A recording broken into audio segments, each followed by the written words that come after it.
Can you hear me? Yes, Ken. Can you hear me? Oh, good. Yep. How's it going? I'm doing great. How are you doing? Good, thanks. Oh, awesome. Well, thank you very much for taking the time to do this interview. Oh, thanks for asking me. I appreciate it. I'm always happy when it actually works because I'm old school. I'm like, use the phone. Whenever I have to do a Facebook thing, I'm always like, am I in? Never, I never know if I'm actually getting it or not. Oh, I totally understand that. I mean, technology it can be such a great thing, but it can be such a hindrance at the same time. Absolutely. So how's everything? Oh, well, awesome. Well, again, thank you very much for taking the time to do this. It's great to be able to talk to you and talk about this great release, which has been out for a little over a month now. But of course, I've been able to check this out, and in the meantime, being able to check this out, and I just love what's going on here. I love the diversity. I love the caliber of musicianship and songwriting that's going on here, whether it's being able to pay homage to a cover or it's the original music, and the production sounds so great. I mean, everything about this release just feels like it was meant to be in going in the right direction. Oh, that's awesome. Thanks. Yeah, it was just kind of a thing that uh, actually, I think what started is I was doing a solo thing myself, and I wrote a couple songs. Like I started with Arctic Drift on there, and I did it on piano, and then I put drums to it, and then I called Ray, who I've been playing with forever, who's the other part of the project, and I said, Ray, why don't you come up? It was COVID and everything, and I said, why don't you come up and play guitar on this? And, I want to do something, So he did guitar, and then my friend Nikki Morrock played bass on it, who's actually a guitar player who plays with like uh, you're being a drummer too. He's played with everybody, but he's always the quintessential guitar guy. He played with Lenny White for years and played with Dennis Chambers and Omar Hakim and all those guys. Plus, plays with everybody. But he's one of my best friends. He comes up and we do tons of sessions together, millions of records and stuff. And and we did that song, and that's what started the whole thing. And I said, Ray, it sounds pretty good. I said, instead of me just doing that, why don't we do an instrumental thing together? And just get all our friends from over the years that we, love and can really play this kind of stuff and have them sit in on a song. Let's just keep doing songs and do that. And that's what we kind of did. It turned into that. And then Ralph, keyboard player on Sun, he wrote Sun. And we played with him in a band in the early 80s called Shattered Glass. And I also played with him in like 6 other bands since then with Judy Dozier from Billy Idol's band, and just a million other things over the years. Man, we've stayed in touch. We're still all good friends. Everybody on the record is all good friends. Like we've all known everybody forever. And we did that song, and then we just kind of snowballed from there. And then Ray and I just kind of took it to another level to keep writing and keep doing it. I think Glasgow Reel is a Scottish folk song that we found, and Ray kind of turned it into a prog rock thing, and we did that. And then Mark Clark, who's a good friend of ours, who Ray works with a lot. He's bass player with Coliseum, played with Uriah Heep and Billy Squire and all that. And we play all together. I just did a session with him and the late Mark Hidd, who just passed away. And we did that song. And then Images is a Jason Becker tune that we actually did years ago as an instrumental. It was me and Dave Keys, bass player who passed away as well too. He used to play with Renaissance band Renaissance and Mink DeVille, and then and Adam Holzman, who plays with Steve Wilson from Porcupine Tree. He played keyboards on that, which I just saw about a week ago. Adam's a great guy. So we go all our friends that have been playing forever, and then we had Alex Sauls, who's a killer keyboard player and producer as well, and we said, "Oh, you'd be perfect for keyboards on this," and it kind of just turned into that whole thing, and then just kind of a labor of love that we both did. It's a fun project. Oh, and I can definitely hear it throughout the music. I mean, it definitely sounds like you're having fun along with it. And the fact that you were able to get all of these great musicians along with you to be able to incorporate such great parts to it and really adds to that diversity that's going along with it too. It's so cool. Yeah, it was great. Unfortunately, I had all friends that are great players over the years. We've just been playing together. On Dave Truppius too, another bass player that I still do a lot of work with we used to play in a band called Duncan, who was Bob Duncan from Billy Joel's band. He was a singer, and we did one record for him in like the mid '90s and stuff. But me and Dave still play all the time together. And I just produced a song for his daughter, who's a really good singer. Who would ever thought we'd be producing his daughter before we, when we were playing in bands, he wasn't even married yet. Now he's got a daughter that I'm producing. It's like we're getting older, so. But it was great. Yeah, it was great. It's great to have all good friends that are good players, and it was a fun project. There was no pressure because there was no time limit on it. It was just kind of we did it until we liked it, and it was fun. It was a lot of fun. Yeah, I was actually curious about that as well too. I mean, obviously with being able to incorporate all these people, I mean, what was it like to be able to like hear those tracks for the first time? Like when they started to bring in their parts, what was that like for you? Well, all the bass tracks, except for Mark's tracks, we did here in my studio because I did the drums here in my studio, and then I had bass players come in, and we did a lot of raised guitars here too, and most raised guitars at his studio. And then Ralph, fortunately, all my friends have studios, which is great. Ralph has a studio too, so we went down and kind of did the keyboards with him, and then Alex did the keys at his studio and he sent them to us. He wrote some parts on Six Shit that were great, and it was really good. Trying to think who else. Nikki does all his tracks here, so we were kind of there when they were doing it for most of it. You know what I mean? So it was cool. It was great. It was great when they did it. It was like we were like, oh yeah, this is freaking awesome, you know. So we knew it would be something good. Oh, for sure. And it does help when they do have their own studios and they're able to have their own equipment. That way you don't have to do as much work to be able to get everything to sound right when they have to send in their tracks. I mean, you're able to just like be able to load that in and mix and master it, and it just helps so much. Yeah, I mean, we had a lot of things we had to do too once we got the tracks, but fortunately, most of them, all of them, know what they're doing. So when they record their stuff, sometimes I get tracks from clients because nowadays, nobody does bands anymore.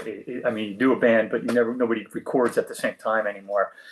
So I get a lot of tracks from people who want me to produce them, and I go, okay, send me the guitar tracks, and I go, oh my God, I go, dude, I can't use that. I go, you have no idea what you're doing. Oh, I did exactly what you said.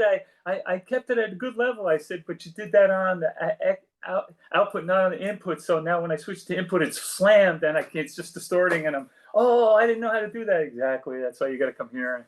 It's like, but they were great, and they knew what was going on, and it was fun. Plus, it's fun to do with all your friends. So we have a good time, and it was everybody interjects their parts and what we think everybody should be doing, and everybody just has a happy medium of agreeing on everything. It's easy with your friends. There's no problems. So it's great. Oh, definitely. So thinking about that as well, I mean, what was it like for you to be able to get behind the kids and be able to play along with these songs?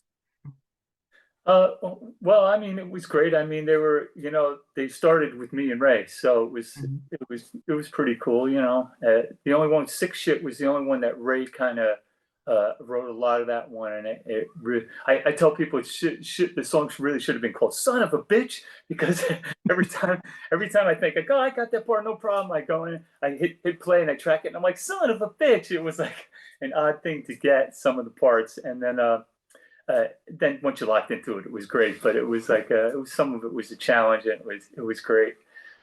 I know when we were doing the video we did a video for that song, and we went up to Alex's studio. And I said, I got to shoot the video, and I go, so I'm just going to do your parts up at your studio. And he goes, okay, and he started doing it, and me and Ray were there and we were shooting it, and Ray's like, okay, let's just take one more time, and Alex goes, damn man, this shit is hard. And I'm like, well, you played it. And it was like some of it was funny. I remember we were doing Glasgow too, and I went down to Ray's studio where we were doing Mark's part, Mark Clark's bass player part. And I walk in, as soon as I walk in, he's doing that beginning part. And I go, oh, Mark. And I go, Mark, what's up, man? You look frustrated. And he goes, oh, son of a bitch. And I go, I know you're doing that beginning part. It's like funky, right? So it's hard to get that. I go, I had to do it like 10 times. He goes, 10 times? He goes, I've done it 50 fucking times already. It was funny though. It's like one of those things where it's not natural sometimes, but then when you lock into it, it's like, because every time I play it, I go like, I hate this part. This sucks. And then when I get it, I be like, I love this part. It sounds great. But Yeah, I was definitely gonna say when I listened through the whole thing, it's just like there's a lot of great tricky moments throughout everything, and I can thanks. imagine that it took a little bit of time to be able to nail everything right. But like you mentioned, it's just like when you finally get it right and everyone's connected together and everything gels, it feels so right. And when you get to listen to it, I gotta imagine now, like when you hear the final product and you hear how smoothly it sounds on the record, it just sounds great. Yeah, thanks. Yeah, I love it. I told people like in other interviews, I said, I know I like the record because out of all records that I do and I produce, I never listen to them because I like them, but I don't freak over them. I go, this is the one record that I'll get in the car and I'll actually put it on. And I go, hey, I like that record. I like listening to it. It's really good.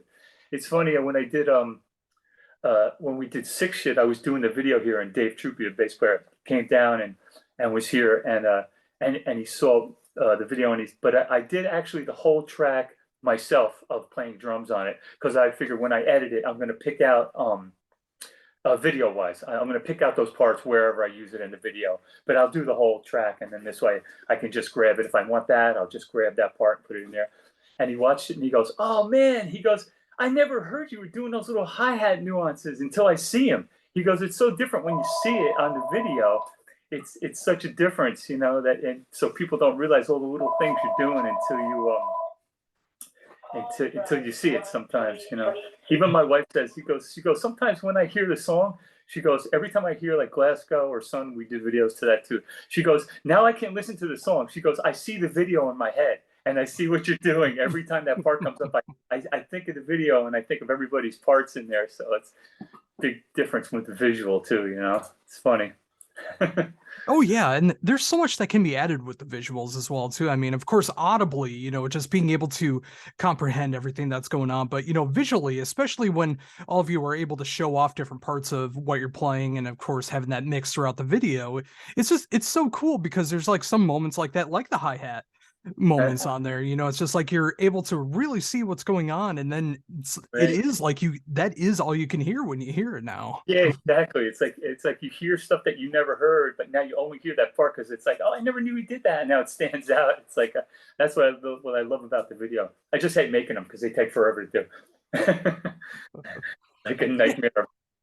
Yeah, I was gonna ask about that. It's like obviously with making a few videos for this release. I mean, obviously taking the time to do that, but what was it like being able to shoot all of these? It was good. We did a lot of it here. We did a lot of Sick Shit. We did uh, basically all of it here, and I used a backdrop, like a green screen kind of backdrop for that one. It was more like a black screen, and I just you can see that's like a darker video, and we did it kind of like cartoonish. So we did that, but all the girl dancing and stuff. The blue girl dancing on the stage is actually Ray's girlfriend, who's like a well-known dancer, professional dancer, dances all around the world, incredible player, dancer from Japan. And the girl who dances in the window, who's kind of the main girl, that is Yoko, which is her best friend, who's also a major dancer in Japan. And she actually went and took the footage in Japan of her dancing in like it's like a storefront window. And so we had great stuff, and all the Japanese footage is her just doing stuff for us and sending it to us. So it's all original stuff. So we didn't have to find it or pay for it or anything. It's all our own stuff. And we incorporated that and everything. And then we did, Ray did a lot of his footage at his house. And then we did, let's see, who's on that one? Alex, we did it at his house. And then Dave, we did obviously me and Dave here at my studio, and then just editing it. And oh man, it takes forever to freaking do that stuff. It's like, I always thought editing audio was forever because I'm so anal about stuff. But the video was like, for God's sakes, it's like every time Ray goes, we should do a video of that. And I'm like, oh my God. Oh my God, nightmare. And then doing the drums video wise, you know, you can always play it close, even live, you never know if you're going to do one little hi-hat thing different or not. Who cares? No one's going to notice it and it still sounds great. But, you do put a crash here where you wouldn't put a crash, or you do put a crash. but on video, you got to do it exactly how you played it. So I was like, oh my God, I have to kind of relearn every little nuance I did on that song because it's so kind of intricate parts, and it'll look stupid in the video if all of a sudden I do something that I didn't do. So I had to play exactly what I played and in time and make sure it was perfect. So, and everybody was like that. So that was a little tricky on that. Not that it was tricky, it was just a lot of work, but it was good. Same thing with all the videos, it's just a lot of time. Oh yeah. And even when it comes to a situation like that, being able to record a video like that, I think it helps strengthen you as a musician, just like you talked about. I mean, especially when you are a drummer and you're able to do a little bit of improv. Maybe you'll switch up a fill, maybe you'll add some cymbals and do a little beat or something different like that. But when you have to like do everything note for note to make sure that the video looks right, it's something that you can add to your repertoire going in the future. And I Right. think that's always a good thing. Yeah, yeah, it was great. No, I never really got into Final Cut until I did I did a couple other videos that I did, with people, or like I did a solo song, more of a pop song, but I did it with somebody at their place, and I didn't man the controls. These ones I did it in Final Cut myself, and I did it, so it was kind of a learning experience for me. It got easier as I went along, but in the beginning I was just like, oh my God, I'm never gonna get this. They're so what's weird about Final Cut too? I don't know if you're familiar with it, and I do Pro Tools for audio. They're very similar in shortcuts, but they're not the same keys. Mhm. So you work on Final Cut for 2 weeks, and then I have a session with Pro Tools, and I'm doing the Final Cut shortcuts, and I'm like, oh, why is Pro Tools? What the? Why is that not working? And then I'm like, oh my God. And then I have to kind of relearn really quickly, like Pro Tools again. And then I go back to Final Cut and I'm doing the Pro Tools shortcuts. And I'm like, oh my God. So it can be a little frustrating, but it's all good in the end. Yeah, I say that now until I'm doing it, and then I'm frustrated. Oh. So thinking about that as well too. I mean, obviously, I mean, I can tell how happy you are with the final results, and I love listening back to it, and I imagine the rest of the guys are as well too. But like when you got to hear it for the first time, when you finally got to hear that final product, I mean, what was that like for you? It was really great. It was really good. We went through a couple of things. Andy Vendette had mastered it for us, who masters a lot of stuff for us. Really great mastering guy. And you know, we took about 3 times before we really got it to where we wanted it. Ray is like me. That's why we work good together. We're very annoyingly anal about stuff, and we're the only two that can stand each other, I think, about certain things. So we get along good like that. And yeah, we were really happy. And we both know when it's the one. We both know because Andy would send us, one and do it, and we'd listen to 6 songs, and then we both pick out the two. I go like, oh, I don't know about that one. He goes, yeah, I know. I thought the same thing. It's it. And then he did it in the final one. We were like, oh, that's great, man. Then we were like super happy once it was done and we got it the way we wanted. You know how many times you do stuff and you're kind of like, that's as good as it's going to be, man. It's good. It's really good, and everybody thinks it's good. But we, in our hearts, are going, yeah, it's good, but there could have been, but it's good. It is good. But this is like we were all like, oh my God, no regrets. It's great. When does that ever happen? We're really happy with it. So it was good. Yeah, I was very happy when we finished it. Oh, I love hearing that.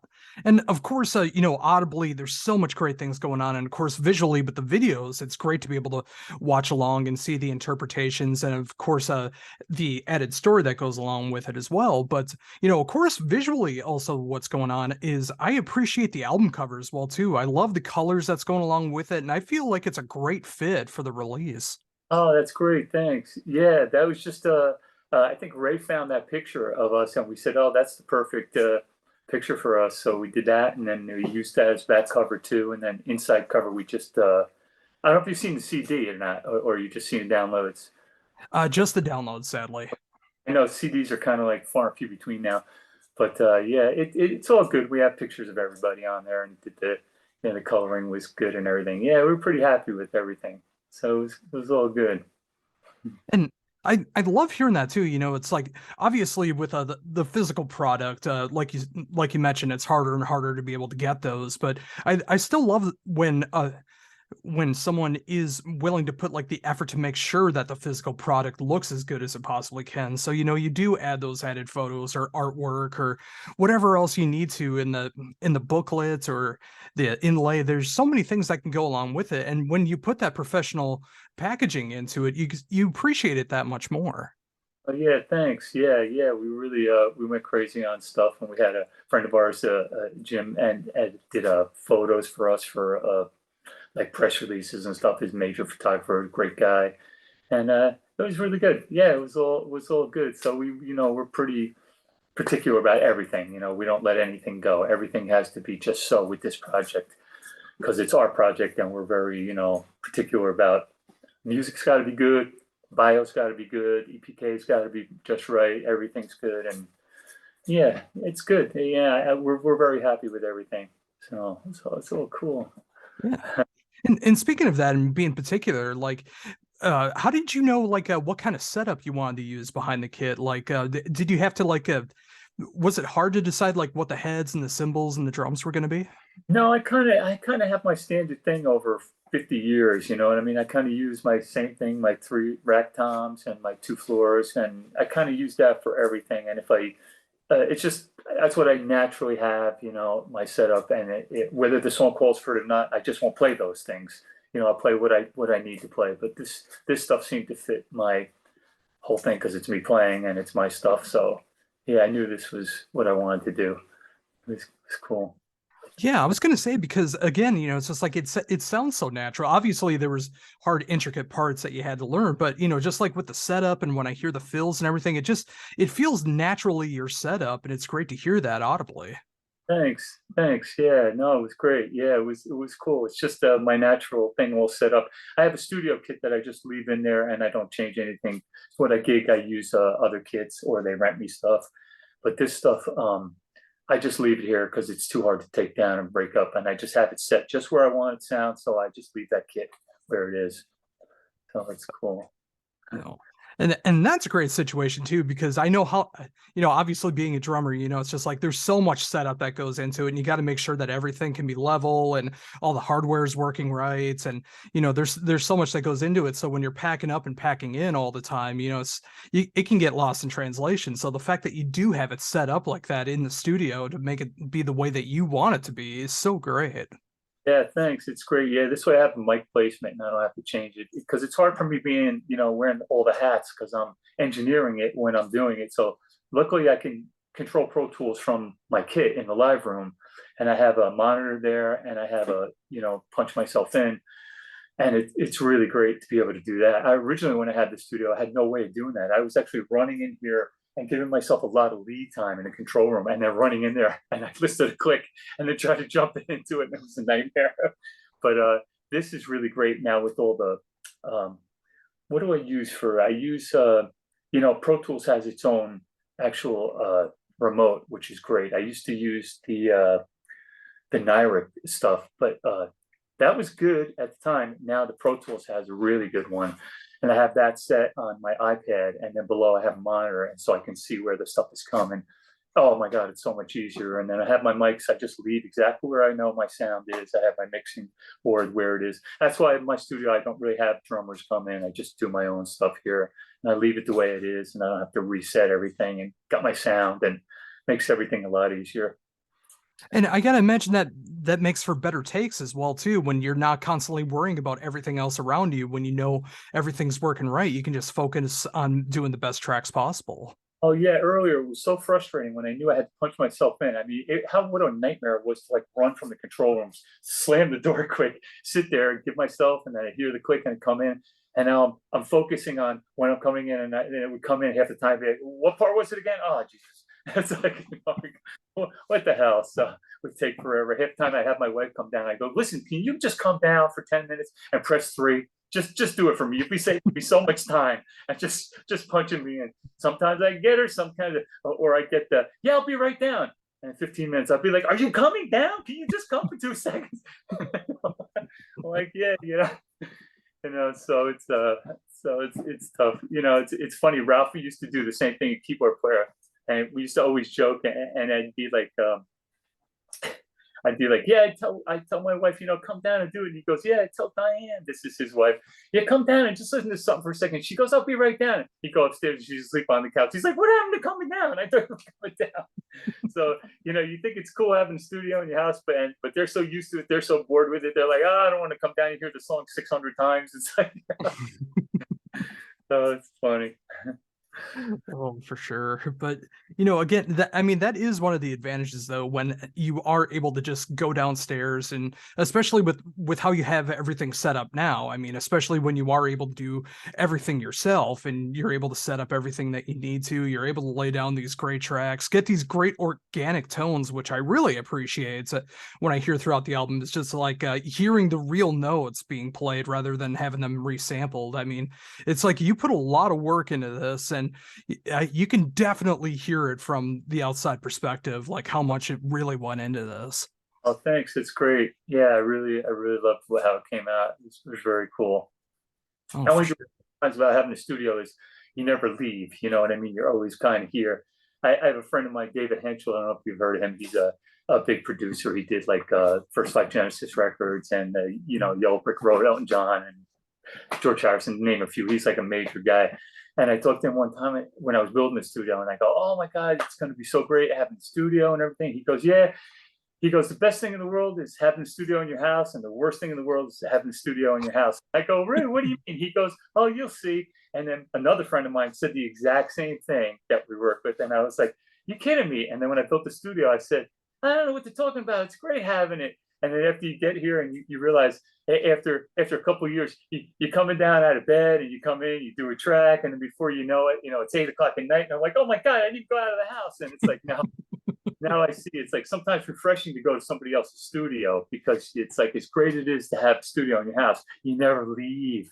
I know Ray will be in his studio and he's in there, and I'll talk to him in the morning, and then I talk to him at night. He goes, "I'm still doing a mix on this guy's thing." And I go, "Is it raining down there?" He goes, "I don't know. I haven't been out of the house in 2 days." So it's like, so it's kind of blessing and a curse in the same time.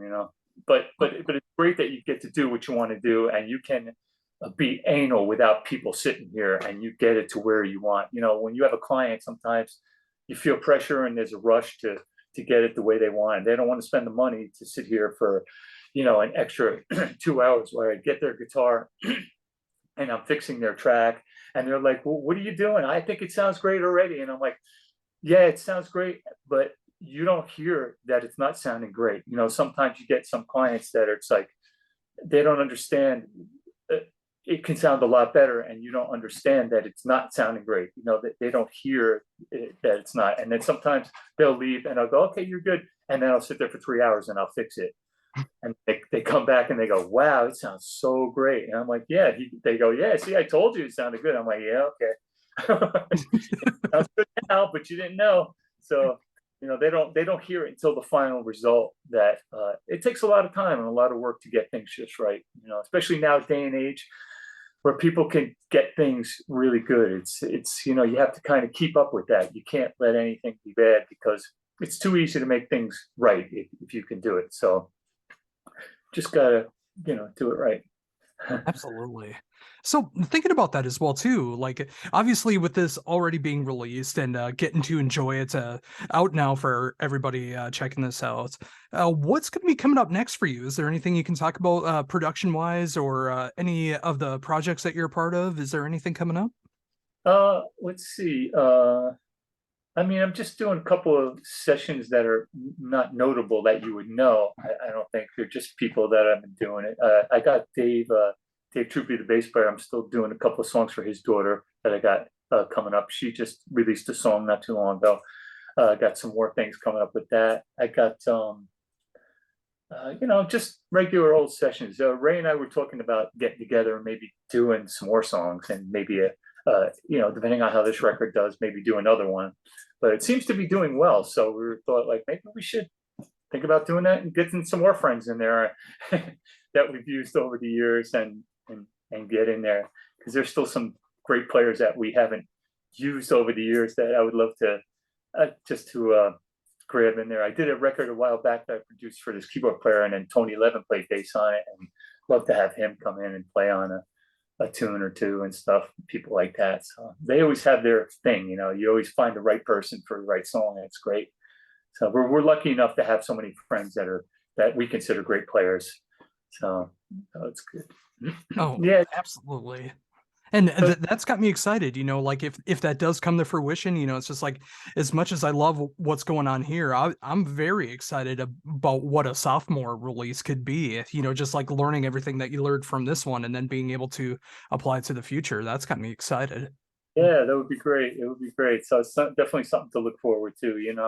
It's sometimes it's a slow process because I get real busy and then Ray gets real busy, and all our friends are busy because they were actually working musicians. So, but usually we can grab them in between and just do it. So it takes a little while, but it's always a fun thing to do. So yeah, that would be cool to do that.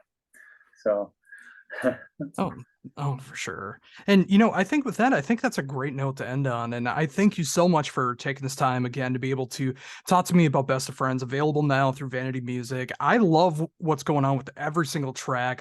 I love the diversity. The production is just so pristine. I love the fact that I can hear everything that's going on with the instrumentation, which I feel is just so important, and it can get lost so easily in music. But the fact that you really stepped things up and made sure that everything could sound the best it's possible and make everyone shine at the right moments Oh, really that's makes this just a fun listen. And again, I thank you very much for taking the time.